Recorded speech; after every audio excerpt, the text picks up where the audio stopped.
Hello everyone. तो कैसे हो आप लोग? आशा करता हूँ अच्छे होंगे और आपकी स्टडी बहुत अच्छी चल रही होगी। मैं मलकीत स्वागत करता हूँ एक और बार आपका अपने YouTube channel MR education hub.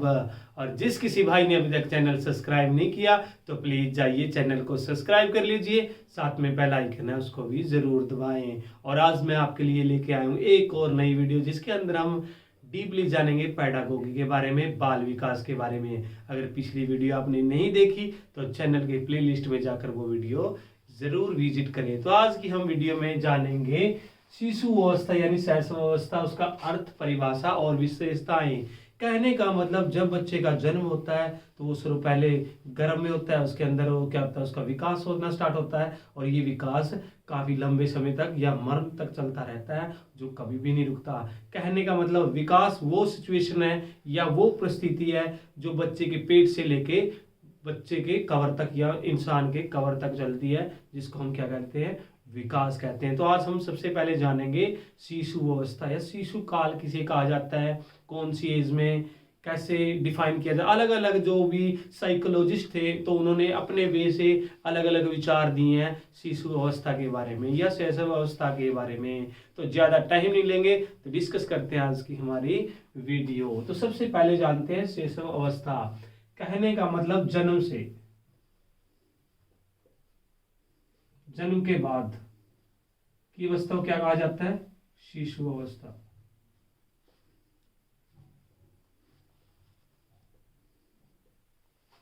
कहने का मतलब जन्म के बाद, या कह लो 0 से 3 की जो एज होती है उसको कहते हैं हम पूर्व अवस्था,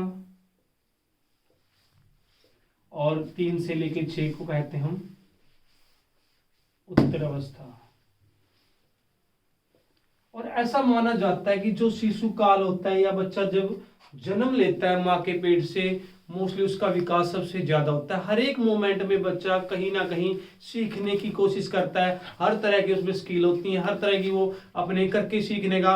और ऐसा भी माना जाता है कि पूरी तरह से वो डिपेंड होता है अपने माँ बापों पे। और कहने का मतलब उससे कैसा वातावरण दिया जाता है, कैसी उसको शिक्षा दी जाती है। और मोस्टली ऐसे भी कहा जाता है जब बच्चा पैदा होता है तो पूरी तरह से निर्भर होता है अपने माँ बाप पे, क्योंकि जब उसको चीजें नहीं मिलती तो क्या करेगा, वो रोएगा, उस पर अपना हक भी जमाएगा। तो अलग अलग सिचुएशन से अलग अलग काल कहा जाता है। और ऐसा भी कहा जाता है जो ये काल है, कहने का मतलब ये अवस्था है, सबसे ज्यादा महत्वपूर्ण है किसके लिए, जीवन के लिए। ये तीनों अवस्थाओं में से सबसे इंपॉर्टेंट है कौन सी, शिशु काल या शिशु अवस्था।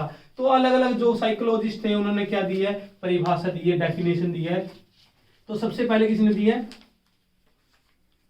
वैलेंटाइन। उसने कहा है कि जो शिशु अवस्था है वो क्या है, बच्चे का आदर्श काल माना जाता है उसको।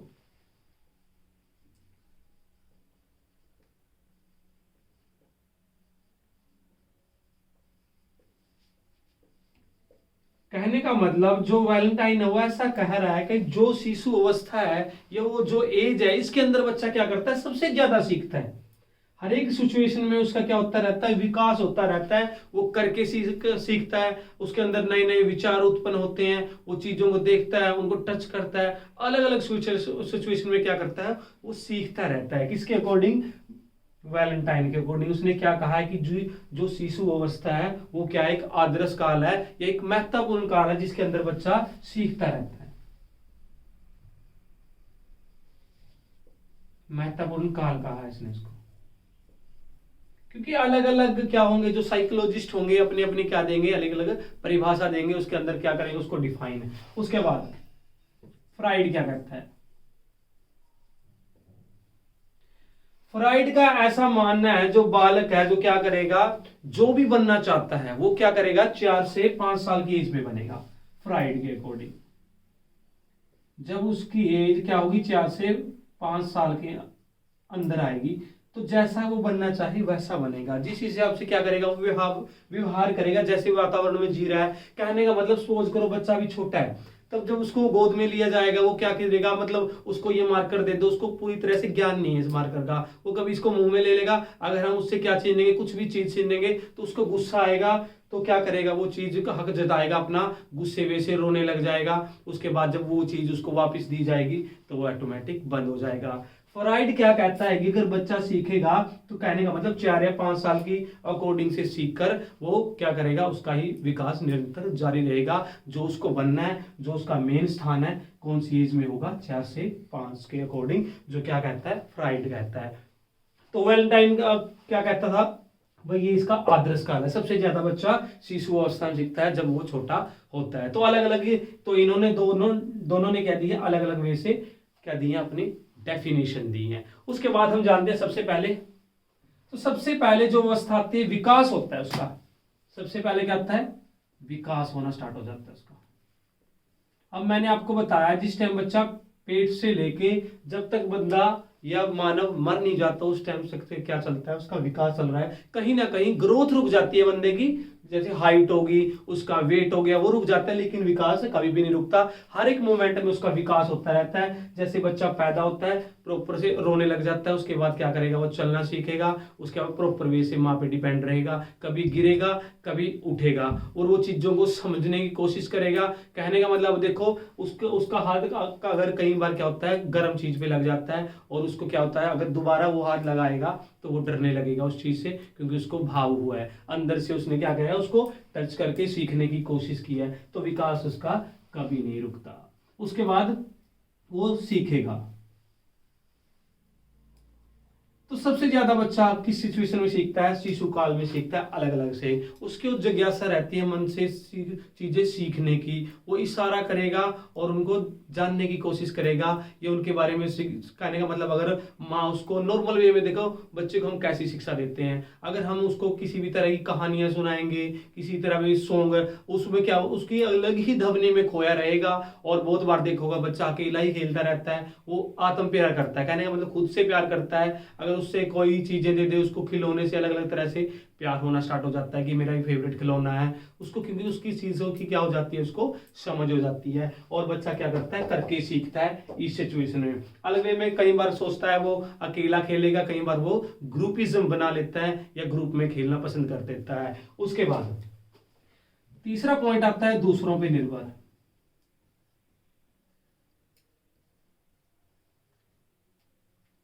अब देखो, ये तो नॉर्मल बात है कि वो दूसरों पे डिपेंड रहता है बच्चा। जब बच्चा क्या हो गया, पैदा हो गया, सबसे पहले किस पे डिपेंड है, वो माँ बाप पे डिपेंड होता है, और माँ पे पूरी ही तरह किस पे फॉलो करता है, उसकी माँ को फॉलो करता है। अगर आप सपोज करो किसी बच्चे को किसी भी तरह की क्या लगी है, भूख लगी है, तो ये तो वो कहेगा नहीं माँ मेरे को खाना दे दो, क्योंकि वो इसकी एज ही क्या है।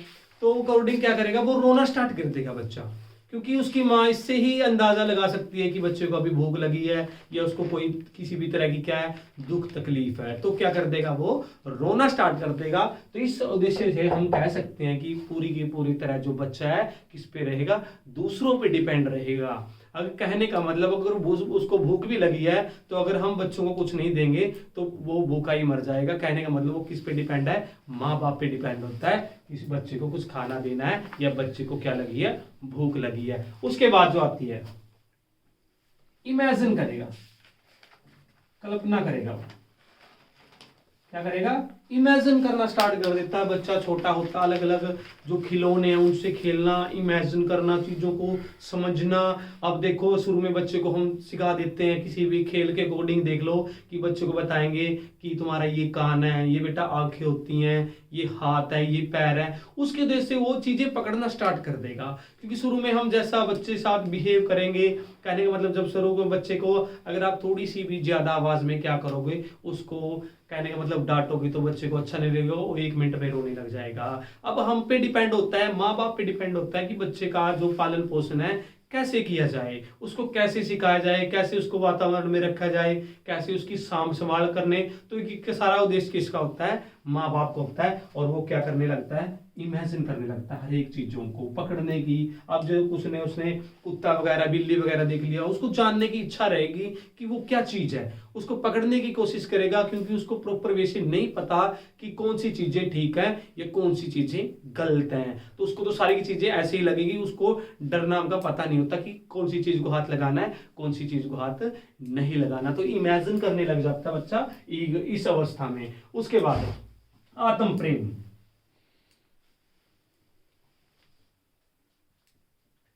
अब देखो, इसमें डिपेंड हो गया कि अपने आप को बच्चा क्या करेगा, प्यार करेगा।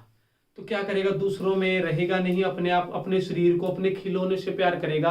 आप कहीं बाजार में जाओ तो देखो बच्चा छोटा है, उसका किसी खिलौने पे क्या होगा, क्रश हो जाएगा, प्यार हो जाएगा, उसको प्यार करने लगेगा, अपने साथ ही सुलाएगा। अब देखो छोटे बच्चे क्या करते थे, जब कोई बच्चा रोता है तो उसको एक खिलौना दे देते हैं, भाई बेटा इसने सुहाएगा दिखाइए, तो उसके साथ पकड़ेगा, उसके साथ जैसे छोटे छोटे ट्रैक्टर ट्रैली देते हैं उनको ही खेलता फिर जाएगा, उस पर डिपेंड नहीं होता किसी पे, अपने खिलौने के साथ खेलना पसंद करेगा वो, और खुद से प्यार करेगा, वो किसी पे डिपेंड नहीं रहेगा, उसको वही खिलौना अच्छा लगेगा। ये कई बार कहते कर दे भाई बेटा यू कप है मेरा, तो छोटे बच्चे ने दे दे यू कप है भाई, उससे मैं क्या करेगा बच्चा, दूध पीवागा, चाय पीवागा। तो प्रॉपर वे तो वो चीजों को समझना स्टार्ट कर देता है, उनसे उसका लगाव बढ़ जाता है। अगर हम उनसे क्या करेंगे, वो खिलौना छीन लेंगे तो उनको गुस्सा भी आएगा और वो क्या करेंगे, रोने लग जाएंगे, जिससे हमें पता लग जाता है कि जो क्या करता है, जो उनका क्या होता है, आत्म प्रेम, खुद से प्रेम बढ़ जाता है और खिलौने में ज्यादा बंदा इंटरेस्ट लेने लग जाता है। उसके बाद आती है नैतिकता।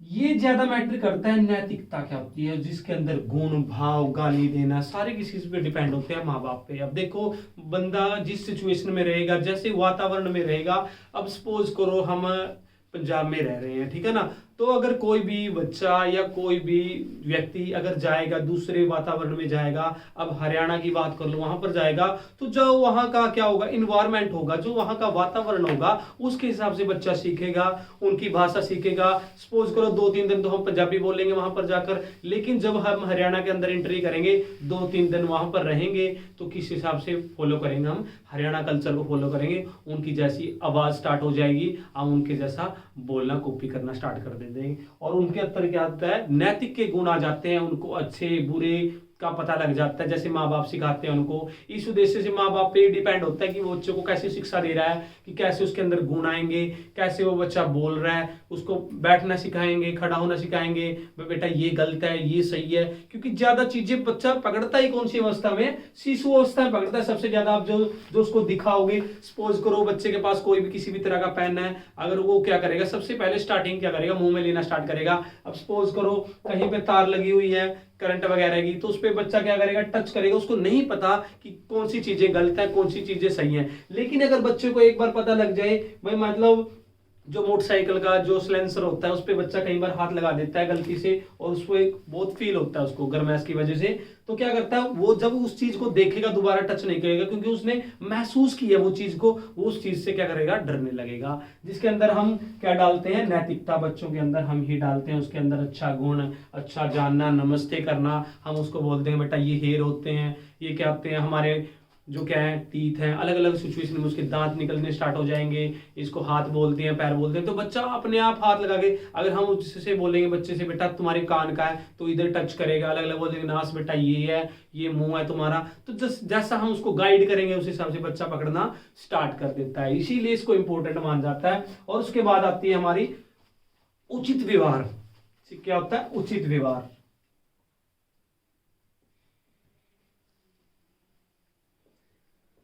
अब देखो हम बच्चों को कैसे पढ़ाते हैं, हमारा कैसा व्यवहार होना चाहिए।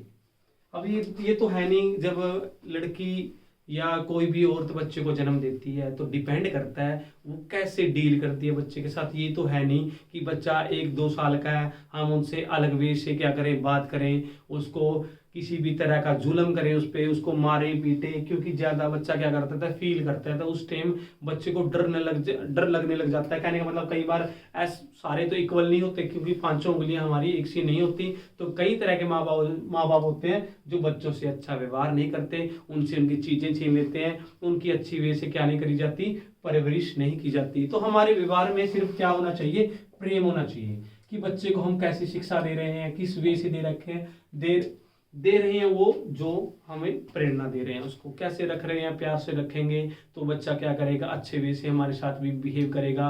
अगर हम उससे प्रेम से, कहने का मतलब अगर आपके घर में लड़ाई झगड़ा भी हो रहा है ना, तो उस हिसाब से बच्चे का जो होगा पालन पोषण बहुत टफ सिचुएशन में आ जाएगा, क्योंकि बच्चा आपको देखे के ही क्या करता है, ज़्यादा सीखता है। बाप जैसे माँ बाप होते हैं वैसे ही वो कहते हैं ना, नॉर्मल एग्जाम्पल होता है, जैसी कोको वैसे कोको के बच्चे। जैसा हम घर में बातें कर रहे हैं बच्चा सबसे ज़्यादा वही पकड़ता है। अगर हम किसी भी तरह की गाली गलौज करते हैं घर में तो सबसे पहले बच्चा क्या सीखेगा, गालियाँ देना ही सीखेगा। और इससे ज़्यादा इंपॉर्टेंट है वातावरण।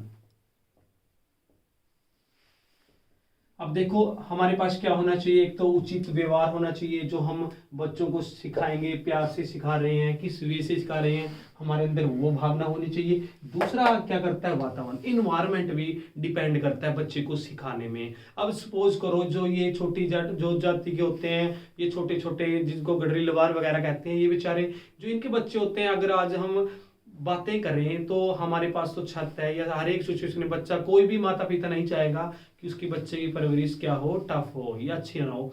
तो देखो अगर सपोज करो जो अगर अमीर का क्या है, बच्चा अगर बीमार भी हो जाए थोड़ा सा तो हम उसको टैबलेट लेके सुलाने की कोशिश करते हैं, लेकिन उनकी सिचुएशन ही क्या हो जाती है, अगर वो सपोज करो कहीं भी बीमार होंगे तो उनकी आदत हो जाती है टैबलेट लेने की। लेकिन जो बच्चे का वातावरण होता है, क्योंकि देख लो आपने देखा ही होगा किसी भी शहर में जब फुटपाथ पे जो बच्चे पैदा होते हैं वो नंगे ही फिरते हैं ज्यादातर, किसी तरह का कपड़ा नहीं होता, उनको बेचारों को पता नहीं होता बारिश कब होगी, सारी चीजें उसी वातावरण में पलते हैं, उनको आज तक बुखार तो होता ही नहीं, अगर होता भी है तो अकॉर्डिंग टू इन्वायरमेंट वो ठीक हो जाता है, उनको तो किसी भी तरह का ट्रीटमेंट नहीं दिया जाता, वो बेचारे ठंड के मारे मर ही जाते हैं। लेकिन जो उनका वातावरण होता है उसके हिसाब से फिजिकल जो शारीरिक तौर पे वो क्या करते हैं, ग्रोथ करते हैं, उनको किसी भी तरह की टैबलेट की जरूरत नहीं होती। तो इस सिचुएशन में हम हिसाब लगाएं तो सबसे ज्यादा इंपॉर्टेंट क्या करता है, वातावरण, कि किस बच्चे में वातावरण में रहकर बच्चा सीख रहा है, कितनी नॉलेज गेन कर रहा है। तो दूसरा हमारे पास जितना इंपॉर्टेंट व्यवहार है उतना ही इंपॉर्टेंट क्या है, वातावरण है हमारे पास। उसके बाद क्या कहा जाता है, जिज्ञासा। हर एक बच्चे में जिज्ञासा होती है, जानने की इच्छा होती है। अब सपोज करो हम कोई भी किसी भी तरह का कुछ देख लेता है छोटा बच्चा, उसके बाद मतलब किसी दूसरे के पास खिलौना देख लिया उसने, किसी भी तरह की गाड़ी देख ली, तो क्या करेगा बच्चा, भाई मेरे को यही गाड़ी चाहिए, रोने लग जाएगा, उसकी क्या करेगा, गाड़ी लेने की कोशिश करेगा, क्योंकि उसका जिज्ञासा है भाई ये चीज क्या चल रही है। आपने देखा होगा जब छोटे छोटे फोन आते थे जो ट्यूनिंग वगैरह बनाते हैं, जो उनके अंदर ट्यून डाली होती है, वो बजाएगा बार बार, उससे क्या सीखेगा, उसको कान पे लगाने के देखेगा, क्योंकि उसके अंदर अच्छी इच्छा है भाई ये कहाँ से बज रहा है। अब देखो अगर उसको किसी भी तरह का मार्कर दे तो उसको बच्चे को मार्कर लेगा, वो क्या करेगा, बार बार इसको खोलने की कोशिश करेगा, और बच्चा क्या करेगा, इसको बार बार, इसको भी क्यों नहीं डाल रहा अंदर, क्यों नहीं डाल रहा, बार बार देखेगा, ऐसे ही किया जाएगा, और इसको करके सीख रहा है बार बार बच्चा। खिलौने का एक बार फेंक देगा नीचे, उसको जोड़ के देखेगा, जैसे स्टार्टिंग से स्टार्ट करते हैं हम किसी भी सिचुएशन। आज तो कल तो क्या हो गया, खेल आ गए हैं, बच्चे को सिखाना भी अलग अलग, अगर पहाड़ी सिखाने हो तो उसको खेल दिया जाएगा, बेटा 1 2 ऐसे करके क्या जो पेरेंट्स होंगे उनको एक अच्छी शिक्षा दे सकते हैं अलग अलग सिचुएशन में। अगर हम वो बच्चे को सुलाना वगैरह हो तो उसको कहानियां सुनाएंगे, अलग अलग तरह की बताएंगे, बेटा ऐसे हुआ था वैसे हुआ, अलग अलग तरह की कहानियां सुना के, और उसका हम क्या कर सकते हैं, शिक्षा का एक अलग जो उद्देश्य है उसको पूरा कर सकते हैं हर एक सिचुएशन में। तो डिपेंड करता है बच्चा कैसे सीख रहा है आपके ऊपर। तो सबसे ज्यादा जो जरूरी चीजें हो जाती है, खेल क्रिया होती है। क्या होती है, खेल क्रिया, बच्चे को खेल के सिखाना। तो बहुत सारे बच्चे होते हैं, छोटी छोटी सिचुएशन में बच्चे सीखते हैं किसी भी तरह की। आप उनको आजकल जो किड्स स्कूल खुले हुए अलग अलग, तो क्या उनको अलग अलग तरह की LCD दिखाई देती हैं, तो उनमें बच्चा के काउंट करना, उनके बारे में सीखना, LED पे चीजें लगा देते हैं उनके बारे में, जैसे पहाड़े पढ़ना, अलग अलग सिचुएशन में उनको गिट्टी दे देते हैं, भाई 1 बेटा 2 ऐसे पहाड़े सिखाते हैं। तो उनका उद्देश्य क्या है, प्रॉपर वे से उनका माइंड लेवल सेट करना है, उनका शारीरिक विकास करना है, इमोशन देखने हैं उनको। आपने देखा होगा जो 1 से 5 तक के स्कूल होते हैं, जो प्राइमरी स्कूल होते हैं, उन पे ज्यादातर बच्चों पे क्या दिया जाता है, फोकस दिया जाता है, उनको किसी भी तरह का दबाव नहीं बनाया जाता, क्योंकि उनको ज्यादा से ज्यादा खेल में रुचि प्रक्रिया रखते हैं, टीचर्स होते हैं, तो उनको वो क्या करते हैं, खेल के ही सीखता है बच्चा, कोई भी है। ये तो है नहीं क्योंकि किसी भी तरह का टीचर उन पे थप्पड़ वगैरह है उनको धक्के से सिखाएगा, लेकिन क्या होता है, उनको खुला छोड़ देते हैं सिचुएशन में, बच्चा आपस में क्या करेगा, जो अपने शब्द दूसरों को सुनाएगा और खुद क्या करेगा, लड़ाई भी। कहने का मतलब नॉर्मल वे में इस चीज में क्या होता है, चारों तरह का विकास होता है। तो मोस्टली उसका फिजिकल विकास होगा, मेंटली प्रिपेयर होगा, वो सोशल भी होगा, समाज में रहना सीखेगा कि कैसे उनको बिहेव करना है दूसरों के साथ, कैसे टीचर से बात करनी है। अब सपोज करो स्कूल में बच्चे क्या करते हैं, एक दूसरे को गुड मॉर्निंग बोलते हैं, विश करते हैं, हैंड शेक करते हैं। तो अलग अलग सिचुएशन में जो क्या किया जाता है, बच्चे को सिखाया जाता है इस सिचुएशन में, और सबसे ज्यादा बच्चा इसी सिचुएशन में सीखता है और इसी सिचुएशन में क्या करेगा, वो लर्न, कहने का मतलब सीखेगा इस अवस्था में। तो ये था सारा का सारा हमारा कौन सा काल, शिशु काल, जिसमें सबसे इंपॉर्टेंट काल कहा गया है। अगर फिर भी कोई आपकी चीजें स्किप हो गई हो तो कमेंट में जरूर मेंशन कर देना। तो कल हम पढ़ेंगे बाल अवस्था के बारे में, क्योंकि आज हमने शिशु अवस्था पढ़ा, फिर बाल अवस्था, फिर किशोर अवस्था, जिसको तूफानी काल भी कहा जाता है। तो आज की वीडियो में इतना ही रखेंगे। फिर भी किसी भी तरह का आपको कोई डाउट हो तो कमेंट में जरूर मेंशन कर देना। हम अगली वीडियो में बिल्कुल डीप करवा देंगे वो चीजें जो हमारी रह गई हों। तो कल मिलते हैं नेक्स्ट वीडियो में, तब तक के लिए हंसते रहिए, मुस्कुराते रहिए, और हमारे चैनल के साथ जुड़ने के लिए तो सबका तहे दिल से धन्यवाद। तो थैंक यू एवरीवन।